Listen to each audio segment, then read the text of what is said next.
Alimenta tu campo. Programa auspiciado por Solquifar. Queridos amigos, bienvenidos a Alimenta tu campo, este podcast que hemos creado con SCA, el canal digital agropecuario de Bolivia desde el campo, invitando a los productores, a los técnicos agrícolas, a los profesionales de campo que realmente le entienden y saben de cómo sostener y cómo alimentar nuestros cultivos y nuestras parcelas. Hoy día nos visita un gran amigo de esta casa comercial, hace mucho tiempo lo conocemos en diferentes lugares, en diferentes zonas productivas de nuestro departamento y del país, el ingeniero Juan Carlos Luján. Querido Juan Carlito.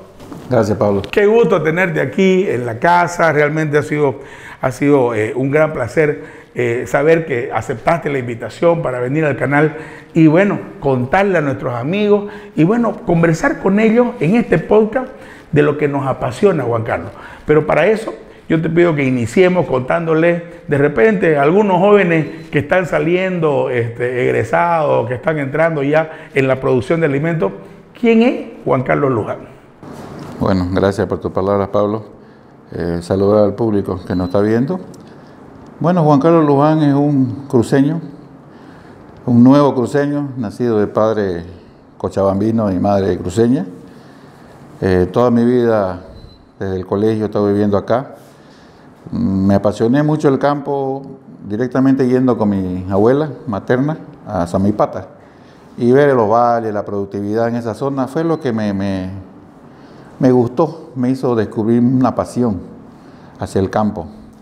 Bueno, gracias a eso y las gestiones de mi padre, se pudo conseguir una media beca para irme a estudiar a Honduras, donde salí técnico superior en agropecuaria en la Escuela Agrícola Panamericana del Zamorano, una escuela que se puede decir cambió mi vida en muchos aspectos porque te enseñó unos consejos muy valiosos en la vida profesional que yo creo que todo agrónomo, todo pecuarista debe tener, el cual es que tenés que amar lo que estás haciendo. Recién hemos terminado un congreso fantástico que organizaron los ex alumnos de Zamorano, ahí con Quique Muñoz, vinieron los catedráticos, vino gente muy linda. Realmente en la Escuela Zamorano es una universidad de campo muy prestigiosa a nivel mundial, querido Juan Carlos, ¿verdad? Sí, nos place decir que somos una escuela líder en lo que es agricultura tropical en América Latina, ¿no? Y con presencia inclusive de países de África por la afinidad climática y de suelo, ha habido también, especialmente de países de habla española, ¿no? Directamente que están allá, si bien son pocos, pero aún así han tenido graduados. Y como te decía, me cambió la vida porque me cambió el chip. Porque siempre se debía que el agrónomo era una persona que debería trabajar para alguien. Allá lo primero que te cambia en el chip es que uno no tiene que trabajar para alguien, uno tiene que trabajar para mí mismo, ganar experiencia y con eso lanzarse. Emprendedurismo. Emprendedurismo. En esa época no se utilizaba esa terminología, pero decía que el fin es llegar a ser un productor o un empresario. Y tenemos que visualizar siempre al agricultor como un empresario, como un microempresario en potencia, solo que quizás él no lo sabe, ¿no? Quizás le falta pulir ciertos detalles en los cuales podría hacer la diferencia. Eso creo que tendría que ser mucho más evaluado en el aspecto de la realidad latinoamericana, especialmente hablamos de Bolivia y Santa Cruz, es que los agricultores tienen que empezar a cambiar. Ellos tienen que ser, valga la analogía, un tipo farmer, un tipo granjero estadounidense, que por más que sea mediano o chico, directamente piensa de otra manera. Claro que el Estado le da una serie de beneficios y garantía de su producción, ¿no? Pero ellos miran mucho la transformación, la comercialización, no solamente la producción primaria, ¿no? Correcto, ellos siempre están buscando siempre la plusvalía de la producción.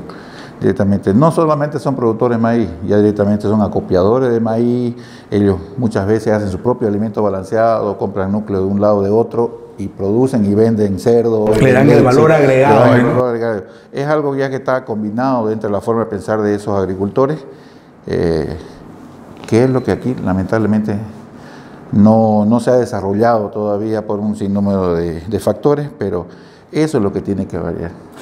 Juan Carlos, pero durante todo este tiempo, sobre todo que yo te conozco particularmente,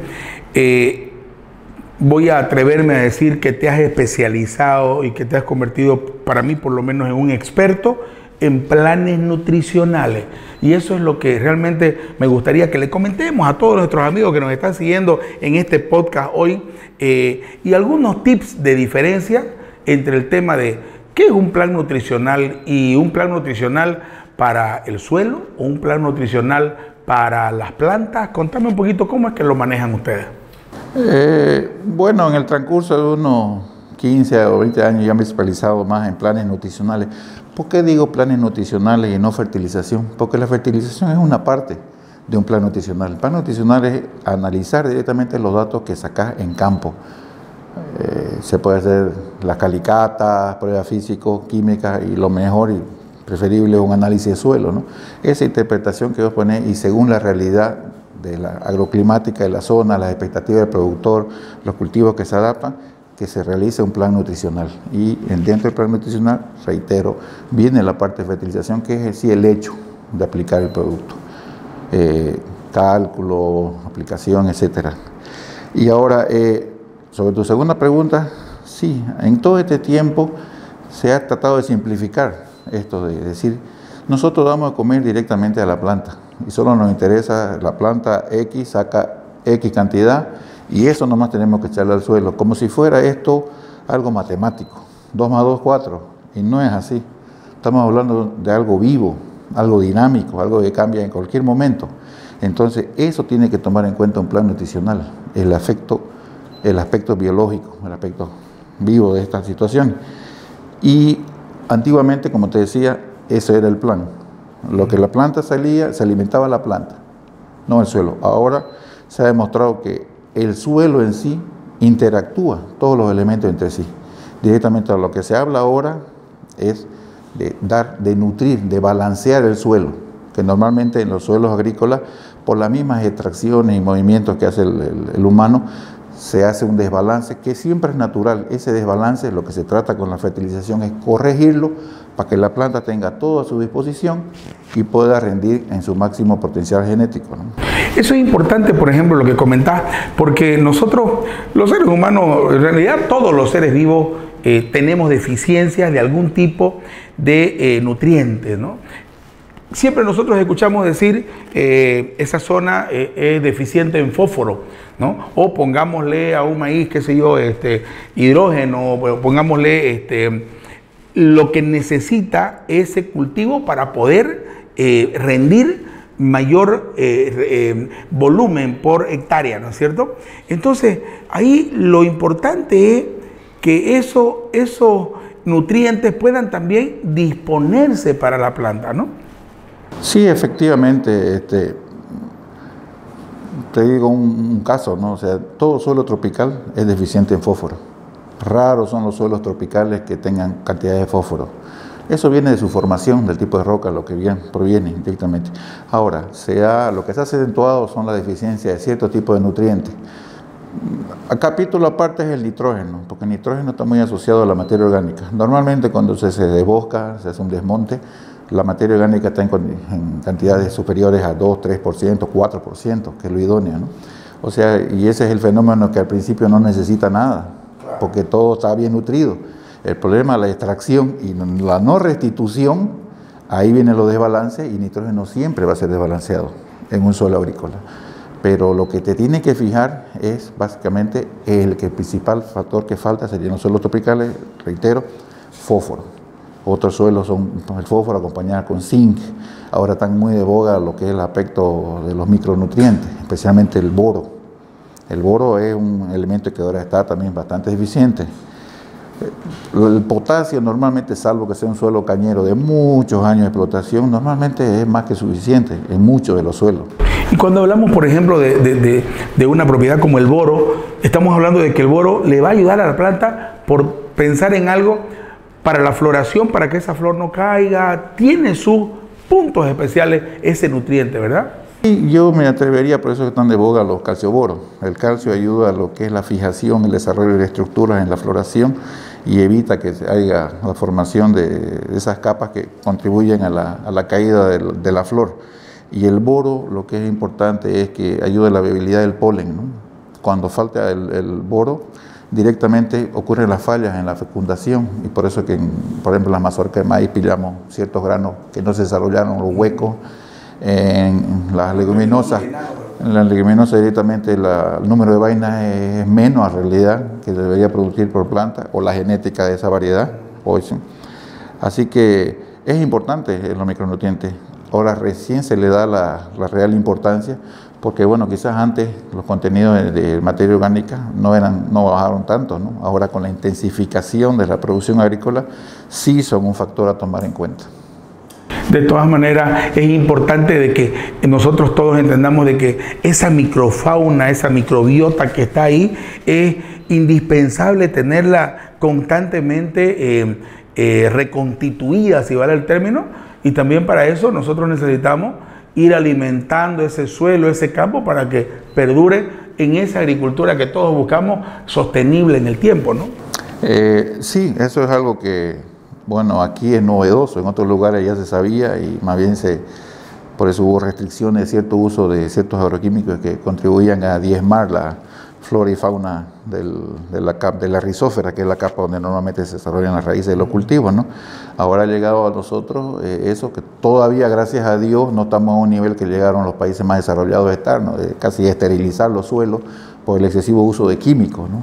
Ahora queremos nosotros reconstituir eso, vos lo has dicho bien, para tener algo sostenible. Muy importante. Antes se veía el suelo como algo inerte, algo que sostenía la planta, que servía nomás para que el agua vaya, venga, traiga nutrientes y la planta lo absorba. No, directamente. Es muy importante las interacciones de la microbiota en el suelo para conseguir un buen desarrollo de las raíces y por ende la planta. Ahora, ¿cuáles serían tus consejos, por ejemplo, para un agricultor pensando en una zona nueva donde estos suelos van a ser explotados comercialmente con la generación de alimentos, como la chiquitanía, por ejemplo? ¿Cuáles serían las recomendaciones para un agricultor nuevo que está entrando y va a explotar y tiene de repente, no sé, 3, 4, 5 años en ese suelo haciendo trabajo, pero que tiene él también que devolverle, ¿no?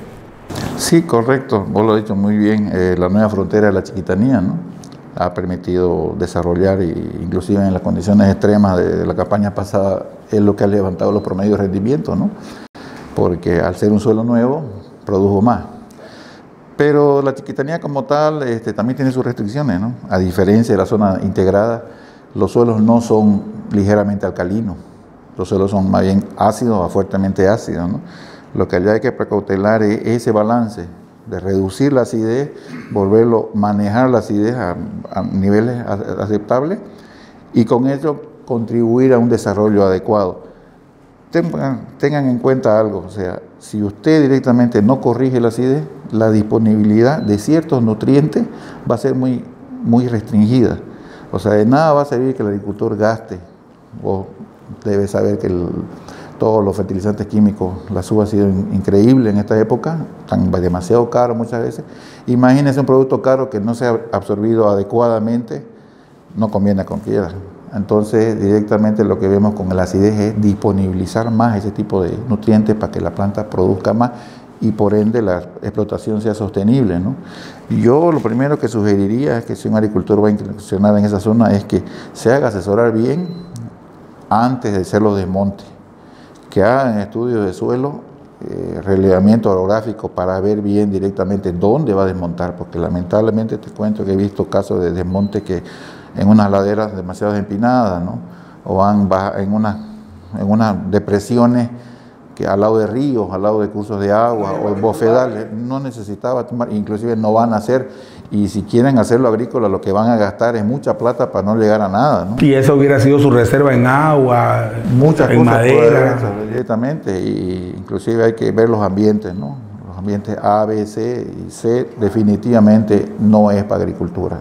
Ese es mi consejo, y se evitarían gastos que están haciendo ahorita, ¿no? Ahí pueden hacer un sistema silvopastoril para su ganado, ¿no? Hacer una integración agrícola-pecuaria, ¿no? No te olvides que muchos de esos agricultores son pecuaristas. Generalmente fueron durante mucho tiempo, ¿no? Ahora que quieren integrar directamente la agricultura con la pecuaria con la parte agrícola, y tiene que dejar zonas para manejo, zona directamente zona de vida, donde sirvan como reservas de agua, de reciclamiento de nutrientes, Y eso es la función básicamente de dejar esta zona.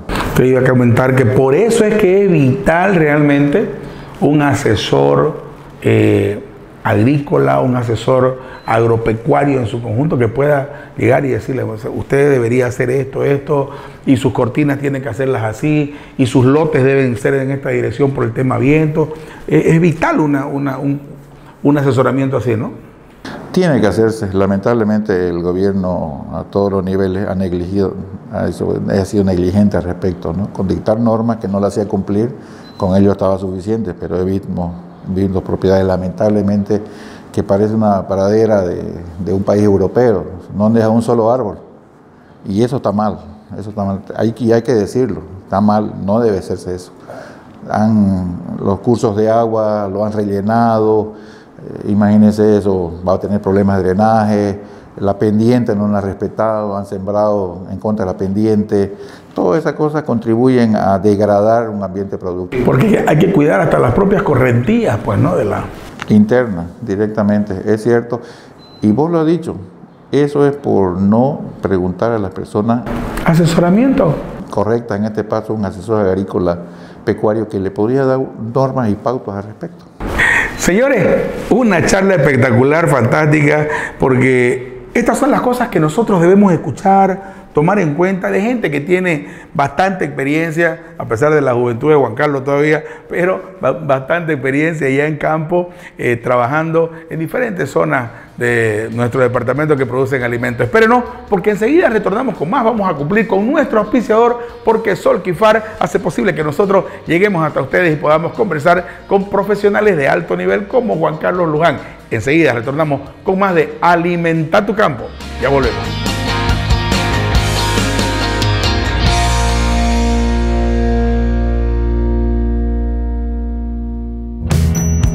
HIT 90, ácido gibberélico al 90%, hormona que promueve el crecimiento y el desarrollo de las plantas. Bastante bueno, se ven los resultados en campo. Hormona de crecimiento de efecto fisiológico y morfológico. Efecto inmediato en la elongación celular. Refuerza la dominancia apical, estimulando así la floración. Estimula el rompimiento de la dormancia en semilla. Aplique HIT 90 y obtenga mejores resultados. También les acompaña el precio. Es muy buen producto. Está en nuestro stock de hormonas y es un producto estrella de Solquifar para Zipagro. Mayormente utilizamos para todos los cultivos que son de vaina, ¿no? Tenemos la confianza plena en Solquifar. Contacto 713-62-517. Solquifar, soluciones químicas.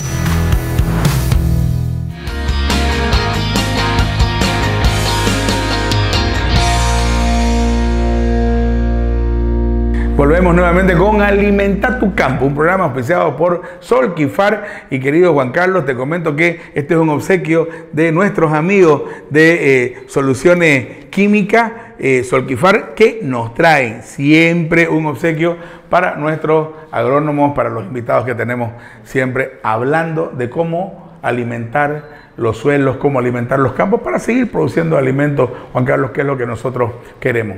Hace un momento conversábamos y nos decías de que es importantísimo el tema de nivelar la acidez de los suelos. ¿Cuál es el pH apropiado que deben tener los suelos y cómo los nivelamos? Bueno, en ese aspecto se cree que el pH neutro es un error lógico pensar que sería el ideal, pero no, son suelos, la mayoría de los cultivos son suelos ligeramente ácidos, estamos hablando entre 6 a 7. Ese sería el pH ideal directamente, que los cultivos pueden soportar 7, un poquito más o menos de 6, hay algunos que sí, pero si me hablas de ser lo ideal es entre 6 y 7 el pH de la gran mayoría de los cultivos. Cuestiones muy puntuales son, por ejemplo, los arándanos, que es de suelo ácido, tiene que ser ácido para que produzca, y los productores que lo hacen, correcto, en Perú lo que hacen es acidificar artificialmente el suelo, o sea, pero son cultivos bien puntuales. La gran mayoría son ligeramente ácidos, que sería el ideal. Y yo, en el Beni, por ejemplo, tenemos suelos muy ácidos, esas pampas, y se habla de la agricultura de las pampas en el Beni, que me gusta mucho la terminología, porque es realmente, están emulando lo que se hace en Rondonia, Rondonópolis. Ellos están haciéndolo acá con calcáreo que le aplican a los suelos. ¿Y cuál es la diferencia entre el calcáreo dolomítico y el calcáreo calcítico? Contanos un poquito. Bueno, básicamente es el contenido de magnesio, de óxido de magnesio. El calcáreo calcítico es el que tiene un contenido menos del 5% de óxido de magnesio. Del 5 al 12 se considera que es un calcáreo magnesiano, y ahora un calcáreo dolomítico es de 12 para arriba. Directamente. Esto es importante porque muchas veces, ¿por qué aplicamos este tipo de productos y no otro? Por ejemplo, cuando la relación calcio-magnesio, que idealmente viene de 3 o 5 a 1, sería lo ideal, muchas veces está desbalanceada y viene a ser 1-1, 2-1 o mucho más magnesio que calcio. Se aplica este tipo de productos, ¿no? Cuando queremos mantener directamente, aumentar el calcio, solamente aplicamos calcítico, ¿no? Si queremos mantener un poquito la relación, aumentar ligeramente un poquito más el calcio, el magnesiano. Y cuando queremos levantar la cantidad de magnesio, ocupamos el dolomítico. Directamente. Por eso, por lo tanto, siempre balancear esa relación, ¿no? Hablando de que lo que se busca es nutrir y balancear el suelo, no los cultivos. De acuerdo, eso es importantísimo, porque al final de cuentas, me comentabas hace un momento que en realidad muchas veces nosotros equivocamos el tema porque decimos que tenemos que alimentar la planta, ¿no es cierto? Que no está mal, pero que en realidad lo que alimenta la planta es el suelo. Entonces es muy importante alimentar primero el suelo, ¿no? Sí, para tener una idea, en la escuela moderna y no tan moderna en otros lugares, el factor más importante de producción no es la máquina, no es la semilla, es el suelo. Nosotros, o sea, lo que es lógico para los demás, antes no se pensaba que era así, porque el suelo era barato, el suelo era, como te digo, algo inerte que solo era para sembrar encima, ¿no? Ahora, modernamente se le da el valor. El suelo es un ente vivo, y como es vivo también puede morir. Así que lo que se trata es aumentar directamente la sostenibilidad y la vida de ese suelo con las prácticas de manejo adecuado. Evitar el uso excesivo de rastra, que gracias a Dios ya con la implementación de la siembra directa, prácticas conservacionistas, uso de cortinas.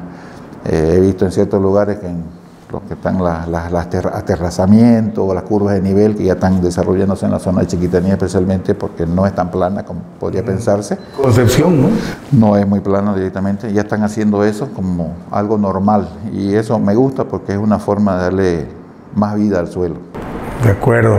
Ahora, también es importantísimo que nosotros podamos ir mirando el hecho de que dentro de un área, nosotros necesitamos tener un área de producción agrícola y pues fuera ideal poder combinar con una producción pecuaria, pero también se habla mucho de combinar con una producción forestal, que eso te va a permitir no solamente tener una producción renovable de repente en el tiempo, sino que te va a permitir también poder tener las cosechas de agua que nosotros necesitamos siempre en los suelos y en las regiones donde cultivamos, ¿no? Sí, yo soy convencido al respecto. No quizás de implementación forestal, sino de respeto hacia el bosque ya establecido. Conozco un productor directamente de la zona de Concepción, no te voy a decir el nombre porque por respeto a los datos, pero él con relación a su vecino le llovió más. ¿Cuál es la única diferencia? Que respetó mucho las áreas verdes. Sus áreas de que se llama rompeviento, las cortinas, eran el doble la de sus vecinos. Todas las cabeceras de aguadas que tenía él las respetaba, y el hecho es que tuvo casi el doble de humedad en la misma zona. Dirás un año, no, fueron 2 años seguidos. Ya da para que pensar que hay una tendencia al respecto, ¿no? Y eso me terminó de convencer de que sí o sí es necesario dejar la vegetación. Ahora en las prácticas silvopastoriles, sí, es lo ideal, ¿no? Pero procurando dejar la vegetación original, procurando quizás arralear un poquito, mejorar con algún tipo de pasto, o sea, un poco más tolerante al sombreamiento parcial, se puede llegar a hacer ciertas cosas interesantes, ¿no? A lo menos más barato que sembrar una plantación. Imagínense el tiempo que hay que esperar, respetar, una infraestructura mínima que hay que tener, ¿no? Claro, además que es muy importante tener las mismas plantas, los mismos árboles, porque en realidad hay una microfauna ahí que prácticamente ya están acostumbrados, es un ecosistema que bueno, están básicamente acostumbrados pues a ese clima y a ese medio ambiente, ¿no? Juan Carlos, en ese mismo contexto que nosotros veníamos conversando hace un momento, el tema de hacer una agricultura sostenible, sustentable. Pues yo escucho, te soy honesto, a mis amigos ganaderos que muchos dicen, no, pues yo quiero producir, y muchos de ellos han ido cambiando y revolucionando sus producciones en busca de que esos suelos, esa misma área de producción, les sirva a sus hijos y a sus nietos, y ya varios he escuchado decir que tengo que cuidar el suelo porque me lo ha prestado mi hijo y mi nieto me lo tienen prestado, dicen, ¿no? Entonces es importante que puedan preservar el tema de sus suelos, ¿no? Sí, es importantísimo, y vos lo has dicho, es un préstamo. En realidad nos lo delegó el padre como préstamo para las siguientes generaciones, ¿no? Y pensando así, lo que hay que ver es que, y ahora gracias a Dios se ve, es que ven la pastura como un cultivo, y como tal debe ser manejado. Un cultivo vos no lo podés dejar sin controlar la maleza, tenés que aplicarle los nutrientes necesarios, tienes que aplicar una serie de manejos para que te rinda cuál es lo que tenemos que sacar. Independientemente de la materia seca o materia húmeda que saca, eso tiene que producir en kilos por hectárea año. Y al final de cuentas es un cultivo que termina alimentando un ganado que es una producción, ¿no? En eso tiene que pensar uno. Y si pensamos así, tenemos que maximizar eso, y para maximizar hay que invertir. No igual que un suelo agrícola, pero igual hay que hacer unas inversiones, ¿no? En la época donde el ganado pastaba libremente y si se daba bien y lo podía sacar en 3, 4, 5 años bien, no se puede. Ahora pensando en eso de kilos por hectárea año, tiene que ser acelerado, y eso es como un poco de intensificación e inversión en tu chaco. Yo te comento que cuando nació la revista Santa Cruz Agropecuario hace 16 años, 2 años después de que creamos el programa de televisión, nacimos con la revista y teníamos 4 sectores: agricultura, pecuaria, medio ambiente y Hablemos del Agro. Hablemos del Agro era toda la parte institucional, pero nosotros pusimos, después de la explotación agropecuaria, comercialmente hablando, agrícola y pecuaria, pusimos en la revista un sector especial para el tema de medio ambiente, porque creemos y somos personas totalmente convencidas en esta casa productora de que puede haber una sinergia entre esa producción de alimentos y también la conservación de nuestro medio ambiente, porque si bien es cierto algunos no lo hacen, también hay muchos que sí lo hacen, que sí están buscando la forma de preservar su suelo. Y te estoy escuchando y realmente con seguridad que en Zamorano ustedes vienen con esa escuela, ¿no? Sí, efectivamente, se nos inculcó desde muy temprano el respeto al medio ambiente, inclusive el manejo integrado de plagas. Cuando yo estudié, años atrás, en Zamorano ya se hablaba de eso, directamente se hablaba que la opción química era lo último, después de agotar los otros planes de manejo, ¿no? Dentro del manejo integrado de plagas, ¿no? Y desde ese me quedó el concepto, ¿no? Y el concepto era evitar lo que ahora Europa está llegando a decirle a los agricultores que dejen de sembrar. No sé si has visto en Holanda, en cierta parte de Italia, más cosas. ¿Por qué lo hacen? Directamente porque no es que se hayan vuelto ecologistas de buenas a primeras. No, lo que pasa es que han saturado tanto el suelo muchas veces de nitrógeno que han penetrado ese nitrógeno excesivo a las capas de agua subterráneas, que a su vez alimentan a los acuíferos y los lagos, lagunas, y ha habido una proliferación inmensa de algas que consumieron el oxígeno y están matando la fauna directamente de esos cuerpos de agua, ¿no? Se les complica por un mal manejo, ¿no? Por un mal manejo, por manejo excesivo de la parte nutricional, aplicaciones de abono en exceso, como aprovechando que era subsidiado. Pasó eso directamente, y ahora se están dando el lujo de revertir, comprarle la tierra a vos y se te paga a vos directamente porque no sembré. Mejor si te buscas otra forma de vida, toda la vida has sido agricultor, tu abuelo, pues, ya dedicate a otra cosa, no vas a producir, listo, ¿no? Una fábrica de zapatos. Cualquier cosa, pero eso no se va a mover, eso va a quedar ahí, ¿no? Nos parece... ¿no? La moda del bono de carbono también.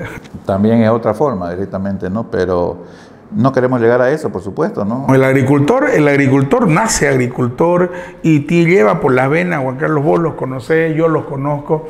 El agricultor nace agricultor y necesita producir alimento, es lo que sabe hacer, y con seguridad que es una pasión diferente la que se siente por el campo. Y gracias a Dios, en estos rincones donde nosotros estamos en Latinoamérica, todavía hay una gran conciencia y una gran pasión por el campo. Eso es muy importante. Juan Carlos, para ir de repente cerrando un poquito el tema de nuestra conversación, a mí me gustaría que nos comentes un poco sobre esta parte de la nutrición, de esa especialización en nutrir tanto el suelo como el cultivo. Contanos un poquito cómo va esto. Bueno, como te decía antes, se pensaba de manera más rudimentaria, ¿no? De que es nomás lo que la planta extrae y se le aplica a eso, y como si fuera 2 más 2, 4, una ciencia exacta, y no es así. Es un factor biológico, es muy dinámico, cambia cada rato, y por eso es que los planes nutricionales tienen que ser así también, dinámicos, buscar fuentes de diversos nutrientes y directamente con eso hacer una mezcla más específica para un tipo especial de cultivo, ¿no? Hablamos de la soya específicamente. La soya, bueno, gracias a Dios por su relación simbiótica que tienen con los bradyrhizobios, él puede fijar nitrógeno directamente y no necesita casi nitrógeno, pero fósforo sí, y en altas concentraciones. Por eso es que su forma de aplicar básicamente es MAP, DAP, o mezclas directamente en el cual proporcionalmente el fósforo es mayor, ¿no? Directamente, y lo cual es pequeña cantidad de nitrógeno básicamente para facilitar la asimilación, y potasio también para ver periodos de evitar la turgencia, promover un poquito más la calidad del producto, ¿no? Amén de eso, ya dentro de los planes nutricionales de los nuevos productos ya vienen incorporados directamente los micros, especialmente los micros esenciales del boro y zinc, directamente ya vienen. Enriquecernos un poquito con conocimiento, hablando de la urea. ¿Por qué necesitamos la urea en el campo? ¿Y por qué necesitaríamos o para qué un yeso agrícola, por ejemplo? Bueno, la urea es una forma de fertilizante, en lo cual tiene alta concentración, y es utilizado mucho en la industria como fuente o materia prima para producir otra serie de fertilizantes nitrogenados, generalmente de más fácil asimilación. Y le puedes incorporar ahí directamente. Lo utilizan como materia prima para tal. Ahora nosotros aquí en Bolivia directamente utilizamos la urea directamente casi al campo, casi toda la aplicación, especialmente los cereales, ¿no? Es una fuente altísima de nitrógeno. Gracias a Dios ahora producimos urea y ha permitido bajar bastante los precios, pero no se da el uso correcto en muchos casos. Directamente creen que nomás hacer el surco y taparlo directamente o a la siembra y listo. Al voleo en dron y más cosas lo puede hacer. Como es muy concentrado y es una sal, el problema es que si le da el sol en demasía, se evapora, va perdiendo y se va a la atmósfera. Pierde plata. O cuando llueve mucho directamente también se percola y se va a capas profundas. El manejo tiene que ser bastante bien estudiado, en cereales especialmente, ¿no? Son momentos claves. Directamente, según las tendencias, la mayoría no echa urea directamente a la siembra de los cereales. Lo utilizan normalmente ya en cobertura. Estamos hablando alrededor de 20 días o 30 días después. Se lo puede fraccionar mejor, ¿no? Además que no solamente es el producto, Juan Carlos, siempre conversamos con los amigos agricultores que es muy importante cuándo lo vas a aplicar, dónde lo vas a aplicar y en qué cantidad, porque por ejemplo hacer una fertilización con tasa variable es vital para poder ahorrar tus costos, pues, ¿no? Sí, la tasa variable, como te digo, permite maximizar lugares donde la producción es muy rentable y poder directamente batirlo o subir los promedios, ¿no? Y aumentando ciertas dosis en lugares que no son tan así, pero por lo menos no permita que no baje tu promedio, ¿no? Ahora, ¿dónde? Ese es el problema con la urea, especialmente si está demasiado cercano, por su misma forma de transformarse, puede generar calor y puede matar las raíces. Por eso te decía que es preferible a un lugar, y normalmente como en cobertura, o aplicarlo cuando se sabe que va a llover, va a haber humedad, o hay humedad en el suelo directamente, evitando las horas de mayor sol, para que pueda ser directamente solubilizado y rápidamente absorbido por el suelo, ¿no? Eso es lo importante de la urea. Todos sabemos su ventaja, pero no sabemos utilizarlas al máximo, ¿no? Eso tenemos que ver. ¿Y el yeso agrícola? Bueno, sobre el yeso agrícola directamente es una forma de combatir y neutralizar un tipo especial de salinidad, la salinidad sódica. La salinidad sódica es bastante perjudicial porque disgrega los elementos del suelo. Al final tenés un suelo disgregado que se apelmaza fácilmente, no permite este apelmazamiento directamente que pase el agua o el oxígeno hacia abajo y viceversa, no se nutra de nutrientes que pueden estar arriba, ¿no? Causando esto directamente la muerte de las raíces, el decaimiento general de un cultivo o plantación. No te sirve esa área directamente. Va haciéndola. Tenés que recuperarla, ¿no? Tenés que recuperarla directamente y se ha visto especialmente mucho en los suelos bañados con el río Grande y río Piraí. Las zonas aledañas tienen algún grado de salinidad. No todo sódica, pero hay salinidad. Y eso es un manejo que tiene que hacerse. Específicamente, como te digo, para lo que es el sodio, el yeso es una excelente herramienta directamente porque al neutralizar el sodio directamente lo hace soluble con humedad, eso se va fuera de la zona del crecimiento de las raíces y permite desarrollar cultivos lo más normal posible con mejor potencial de rendimiento. Pero ojo, esto es un manejo sostenible, no significa que le vas a echar una vez y se acabó, porque acordemos que normalmente en estos suelos la salinidad viene desde abajo. Lo que te va a mejorar es una capa donde se desarrollan las raíces, pero llegado un buen tiempo, por la misma capilaridad, va a ascender el agua llevando las sales. Ahí es importante no tener los suelos desnudos, ahí es importante la materia orgánica. ¿Por qué? Porque va a disminuir la velocidad de la evapotranspiración de esos suelos y la humedad cuando se retire no va a dejar tantas sales directamente. Al protegerlo del viento, especialmente en sur, lo que consigue es eso directamente, que no se deposite tanto la salinidad en el suelo y junto con otras obras físicas, ¿no? La zanja, los drenajes, la nivelación, subsolado. Los manejos que hay que hacer, pues, ¿no? Unos manejos que lamentablemente no todo el mundo sabe hacerlo o no lo hace, que contribuye paulatinamente a un aumento en la salinidad. Pero hemos avanzado mucho, sobre todo en el tema de cobertura de nuestros campos. Realmente la gente ha avanzado muchísimo y la siembra directa nos ha ayudado un montón, ¿no? Sí, lo que es la siembra directa en rastrojo es lo mejor que se ha hecho ahorita y en todos los cultivos. Lamentablemente no todos los agricultores lo hacen. Ciertas colonias menonitas, lamentablemente ciertos productores nacionales siguen todavía incorporando eso. Claro, y su rastra todavía. Lo rastra, y eso hay que cambiar esa mentalidad. Ahí necesitamos un poquito más la ayuda de instituciones estatales, extensionismo y más cosas. Hay gente que está trabajando en eso porque yo sigo comentándole a todo el mundo que realmente es porque ellos no tienen el conocimiento de repente y es ancestral ese manejo que ellos hacen. Es una tradición que ellos tienen de meter un romplado, uno de romplado, dos de rastra y ellos le meten ahí para tener el suelo más suelto.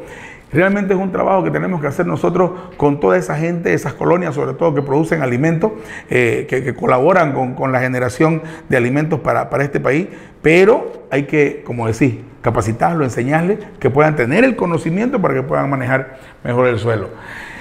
Juan Carlos, espectacular la charla. Realmente es muy didáctico. Lamentablemente nosotros tenemos tiempo en televisión, así que va a ser muy importante para nosotros poder volver a tenerte nuevamente aquí.